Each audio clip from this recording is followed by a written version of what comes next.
Mobile phone పోగొట్టుకుంటే ఏమాత్రం బాధపడొద్దని తక్షణమే సిఈఐఆర్ పోర్టల్లో ఫిర్యాదు చేస్తే సంబంధిత పోలీస్ స్టేషన్ సిబ్బంది రికవరీ చేసి అప్పగిస్తారని కడప జిల్లా ఎస్పీ నచికేత్ విశ్వనాథ్ అన్నారు. జిల్లా వ్యాప్తంగా 70 లక్షల రూపాయల విలువైన 505 సెల్ ఫోన్లను రికవరీ చేసి బాధితులకు అందజేశారు. ఇప్పటి వరకు 8 విడతల్లో జిల్లా మొత్తం 11,76 లక్షల విలువైన 5,877 మొబైల్ ఫోన్లు రికవరీ చేసి బాధితులకు అందజేశామని ఎస్పీ వెల్లడించారు. ప్రజలు ఎవరు కూడా సెకండ్ హ్యాండ్ సెల్ ఫోన్లను కొనుగోలు చేయొద్దని సూచించారు. పోలీస్ అండ్ ఆల్ కడప జిల్లా ఫోర్స్ ఆపరేషన్ మొబైల్ షీట్ కదా కంటిన్యూస్ గా నడుస్తుంది. ఆ ఆపరేషన్ లో మనమే 505 మొబైల్ ఫోన్స్ రికవర్ చేసాము. ఈ రోజు అందరికి రిటర్న్ చేయడం జరుగుతుంది. కంటిన్యూస్ ఆపరేషన్ లో ఇప్పటి వరకు 5,877 లాస్ట్ మొబైల్ ఫోన్ మనమే రికవర్ చేయడం జరిగింది.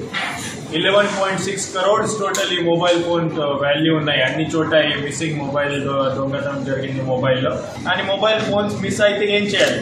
మీకు పోలీస్ స్టేషన్ రావడానికి కూడా ఏమీ అవసరం లేదు. అంతా టోటల్ కాంటాక్ట్ లెస్ సిస్టమ్ ఉంది. ఆ పోర్టల్లో ఆన్లైన్ వెళ్ళి ఇంటికి మొబైల్ ఫోన్ మిస్ అయితే మీరు అక్కడ కంప్లైంట్ రేజ్ చేయొచ్చు. అక్కడ నుంచి సిమ్ కార్డ్ కూడా బ్లాక్ చేయొచ్చు. పోలీస్ కూడా ఇన్ఫర్మేషన్ వస్తుంది. Linking bank account, SIM cards total block చేయండి.